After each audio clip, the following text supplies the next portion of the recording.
Usually when a car company launches a replacement for an existing model, it's better. It has more power, more space, more efficiency. That's the way things go, but not with the Nissan Kicks, which is replacing the aged Juke. Somehow, Nissan made it worse in every way. Let's start with the powertrain.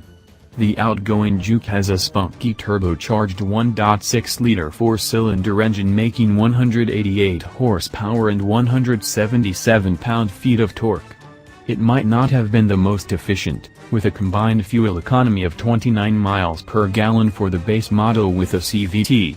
But having that power made the Juke more interesting and exciting in a class of vehicles that is frequently underpowered. And the availability of a manual transmission, all-wheel drive, or high-performance Nismo models meant there were versions of the Juke for enthusiasts and those in cold climates.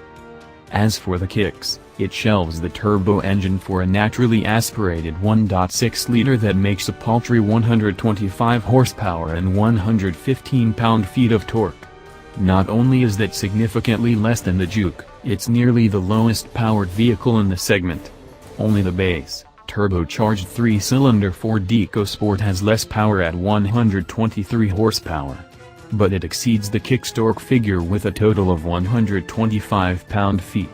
Plus the EcoSport has a more powerful optional engine,